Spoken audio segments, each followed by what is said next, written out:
পুরো পৃথিবী জুড়েই কিন্তু এখন বেসিক নিড মানে বেসিক নিডের উপর কিন্তু চাপ এসছে। আপনি দেখেন যে মার্কিন যে মেয়র ইলেকশন ওখানে কিন্তু বেসিক জিনিসপত্র নিয়ে কিন্তু আলাপ হচ্ছিল যে নিত্য প্রয়োজনীয় জিনিসপত্রের দাম কিভাবে অথবা হাউস রেন্ট বা এই জিনিসপত্র মানে দিন শেষে আসলে মানুষের যে বেসিক নিডগুলো আছে সেই বেসিক নিডগুলোকে কিভাবে তার আয়ত্তের মধ্যে আনা যায় সেটা কিন্তু বাংলাদেশের পক্ষেও কিন্তু এই একই জিনিস খাটে যে সামনে যেই সরকার আসবে না কেন সব তাদের উপর একটা যেই এক্সপেকটেশন আছে সেই এক্সপেকটেশনের মধ্যে একটা বড় অংশ থাকবে।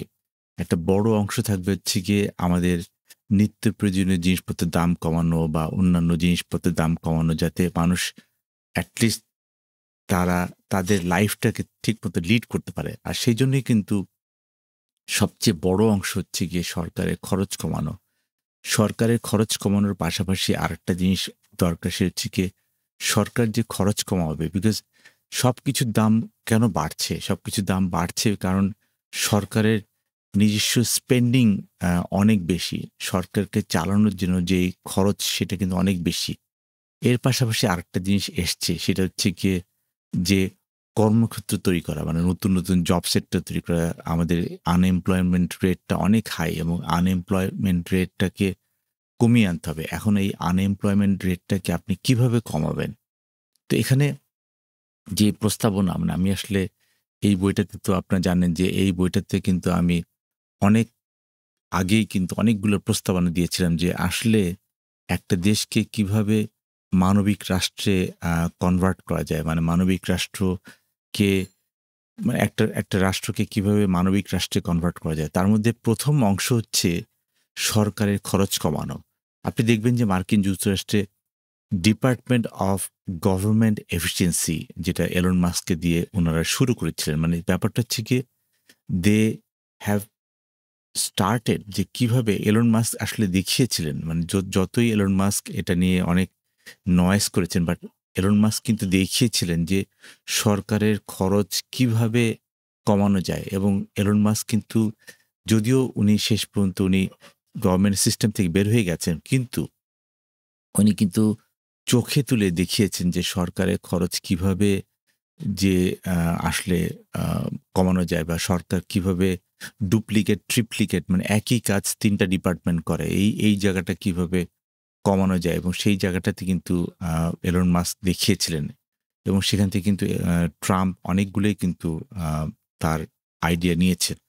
তো আমার কথা হচ্ছে যে সরকারে যদি খরচ না কমানো যায় তাহলে আসলে কোথাও কোনো কিছু করা সম্ভব না।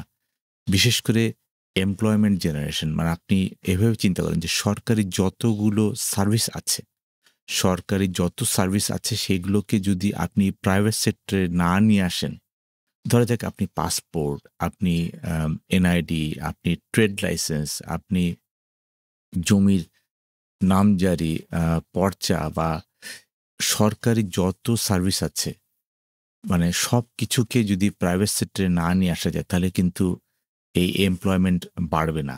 আর সেইজন্যই কিন্তু বারবার বলা হচ্ছে যে সরকারের খরচ কমিয়ে আনতে হবে। সরকারের খরচ কমিয়ে আনার সবচেয়ে বড় উপায় হচ্ছে গিয়ে যেইখানে বাহুল্য যেমন আমাদের প্রতিটা জায়গায় কিন্তু সরকারি অফিস আছে। সেই সরকারি অফিসগুলোকে আসলে ওগুলোকে আমাদেরকে কমিয়ে আনা এবং সবকিছুকে অনলাইনে নিয়ে আসা। সবকিছুকে যদি আমরা সব সরকারি সার্ভিস যদি অনলাইনে আনতে পারি, তাহলে আমি বলতে পারি যে নিদেনপক্ষে 50% মানে বর্তমানে সরকারের যত খরচ তার 50% কমানো সম্ভব যদি সরকারি অফিসগুলোকে অনলাইনে আনা যায়। তার মানে ঠিক সরকারি অফিসগুলোকে যদি অনলাইনে আনা যায় তাহলে যেটা হবে যে প্রাইভেট সেক্টরে কিন্তু আ তারা কিন্তু এই সার্ভিসগুলো আম বিভিন্ন যে আমাদের ডিজিটাল সেন্টার আছে, সেই ডিজিটাল সেন্টারের মাধ্যমেই কিন্তু ওই জিনিসগুলো দেওয়া সম্ভব। অনেকে বলতে পারেন যে, "না, আমি তো অনলাইনে ইউজ করতে পারি না। I am not used to with the online." Then no problem. Private সেক্টরে এই ডিজিটাল সেন্টারগুলোতে, প্রাইভেট সেক্টরের ডিজিটাল সেন্টারগুলোতে কিন্তু এই সবকিছু অনলাইনে দেওয়া সম্ভব। তার মানে হচ্ছে গিয়ে সরকারের প্রতিটা ডিপার্টমেন্টে যে বিভিন্ন জেলায়, উপজেলায় যে অফিসগুলো আছে, সেই অফিসগুলো কিন্তু আর প্রয়োজন হচ্ছে না।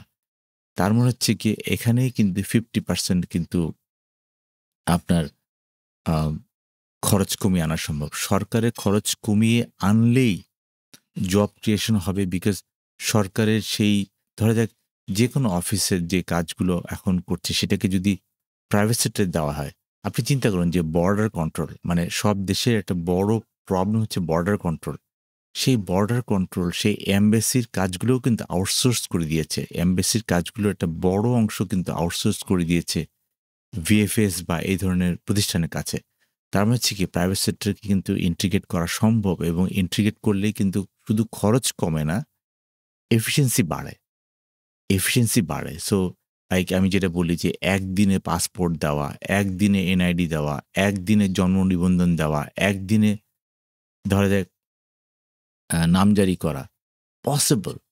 এভরিথিং ইজ পসিবল এবং সেটাই কিন্তু আমি আসলে এখানে বলেছিলাম যে আসলে কিভাবে একদিনে এই সার্ভিসগুলো দেওয়া সম্ভব, একদিনে সবকিছু অনলাইনে আনা সম্ভব। তো সেইজন্য আমরা বলছি যে আসলে আমরা ভাবছি যে সম্ভব না। কিন্তু এগুলো সম্ভব এবং এগুলো সম্ভব বলেই কিন্তু পৃথিবীর অন্যান্য দেশ কিন্তু এই রাস্তায় হাঁটছে।